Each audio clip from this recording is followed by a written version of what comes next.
Yeah, allergy. For real. Yeah, come on.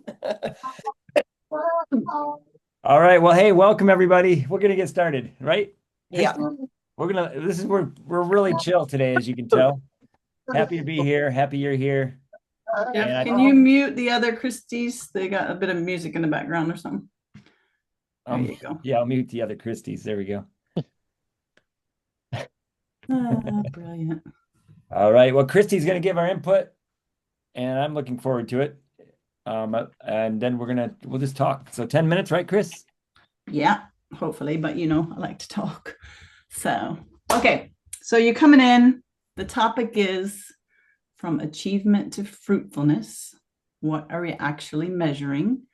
You know that Jeff and I are continuing to press into making sure that we're all welcoming and being brave about shifting some of the paradigms by which we think. And so around this topic, I'm assuming that everyone has heard some talk or read some blog. Jeff, can you push record? It is recording. Cool. So I'm assuming that I don't think you need just another list of, okay, here's what the Bible actually teaches we should measure, and here's what we've been practicing that isn't working. I think we know that. If you have never seen that spelled out, you feel it, that there are some things that are being measured that are not the things Jesus would measure.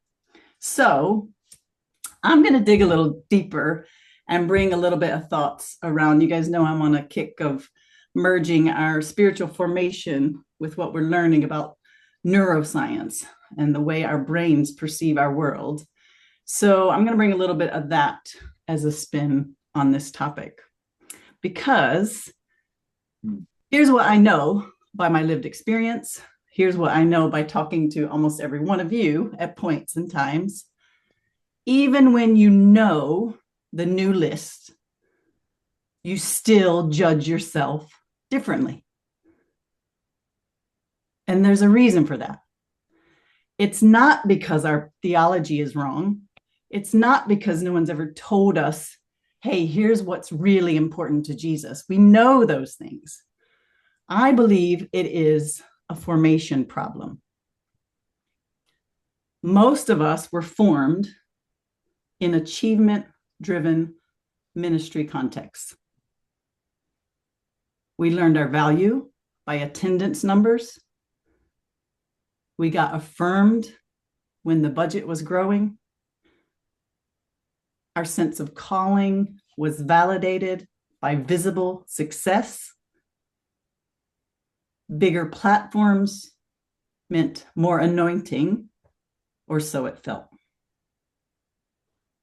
Here's the tension. We know that's wrong. We teach against it. You've probably taught against it.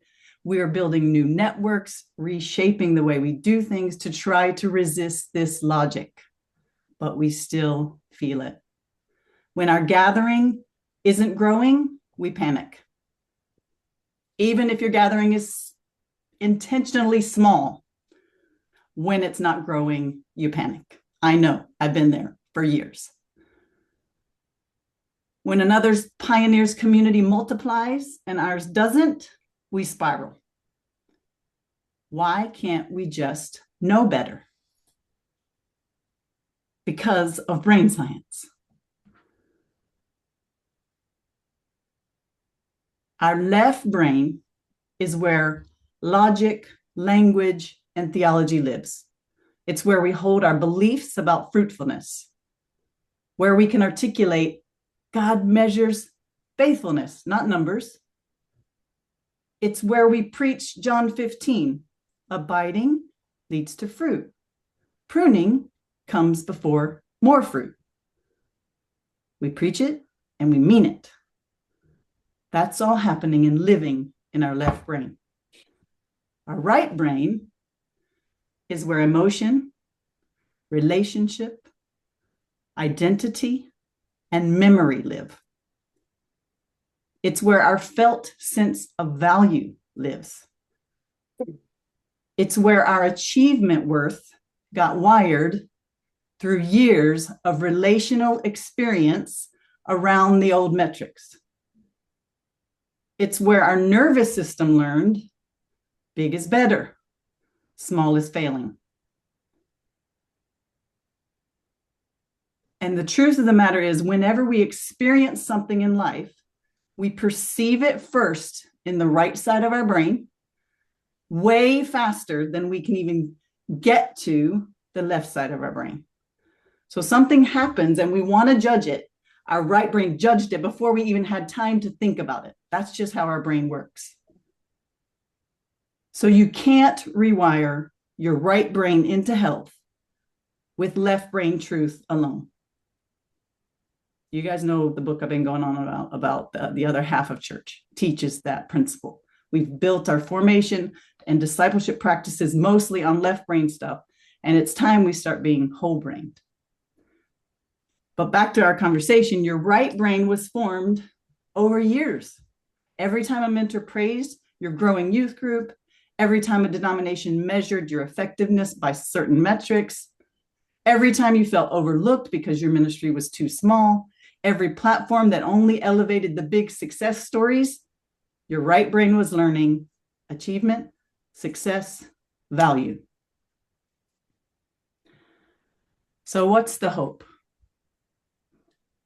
The hope is we can relationally form our way into fruitfulness, where truth becomes lived experience with people who bring you joy.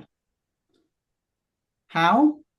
When you begin to relationally experience the new measures, transformation is on its way.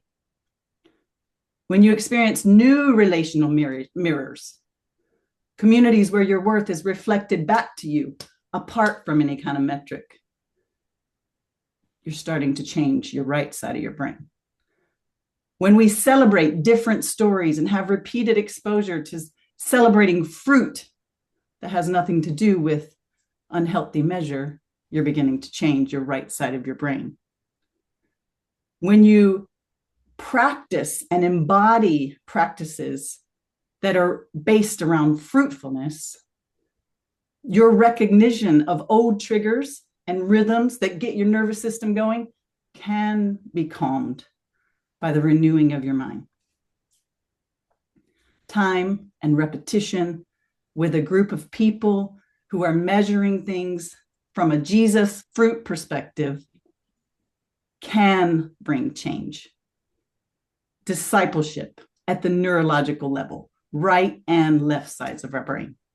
It's part of why we do these convos. You know, we only bring 10 minutes of input, and I'm probably getting close to going over because it's not about the left brain stuff. It's 50 minutes about what we're experiencing here in a community, talking, sharing, celebrating, reminding each other, pointing each other to Jesus in practice and in relationship, not just in thought. That's what's happening. That's what all of Kairos is about. But I know that your left brain craves truth handlebars. So here they are. 2 frameworks to help you see differently. I'm offering you 2 lenses for what you're already doing. The first one is to use the acronym FRUIT. Are people finding and following Jesus? Can you see movement toward him? Even if it's from militant atheists to agnostics, that's movement toward Jesus. Even it's from I'm not even interested to I'm curious, that's movement towards Jesus. That's fruitfulness. Relational, are people being known, seen, and loved? Real belonging, not just attendance. Unfolding, is Jesus's values, are Jesus's values touching your place, your people, incrementally, seasonally, contextually? Are some of the things that are important to Jesus finding their way into people's lives? Investing, are we investing in others who could potentially multiply and lead their own disciple-making community? Transforming, our lives changing, ours and theirs. And are we celebrating growth and change? Another one I think that is a helpful handlebar for these new measures is to think about our 5 minimums that I go on and on about: worship, mission, community, discipleship, accountability. There's questions here that I'm giving you. Easy way to think about those: up, out, in, down into our hearts, around us for safety and security. Or if you really need a help tip to remember the 5 minimums, here's a sentence me and AI came up with this morning to help you remember it. Because people always go, what are those 5 minimums again? Okay, we're making Christ's dwelling among us. That's how you remember it. We're making Christ dwelling among us. Worship, mission, community, discipleship, accountability. There's some handlebars for your left side of your brain, but your right side needs to get out and ride the bike while holding on to the handlebars in order to learn how to do it. You need practice. So that's what we're going to do. Right now, we're going to practice celebrating fruitfulness that wouldn't show up on a dashboard. So here's what you got to do. I'm going to give you 90 seconds to think. Ask the Spirit to help you. Think of one story of fruitfulness from your community in the last 3 to 6 months that has nothing to do with numbers. Let me prompt you to help you before you start sitting with Spirit. Maybe it's a moment someone encountered Jesus in a new way. Maybe it's a relationship that deepened or healed. Maybe it's a neighbor who felt seen or loved, a leader who took a brave step, something small, slow, hidden. You almost overlooked it, but it mattered to Jesus. I'm going to give you those 90 seconds now, and then we're going to come back and we're just going to share stories. And I want you to share these stories, understanding that it's shaping the right side of our brain and how we measure fruitfulness. And remember, listen with your face, even on the screen. We're going to celebrate these stories with each other because those things are forming our experience and the right side of our brain and how we think about fruit when it comes to kingdom work. Okay, here you go. Here's your 90 seconds.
Okay, here we go. So let's just share some stories, guys. I'll start just to give you an example. So some of you have actually been praying with me for a guy called Otis. He's a young man that plays basketball with us. He's a friend of my daughter's and Casey, some of you know her. We were walking home.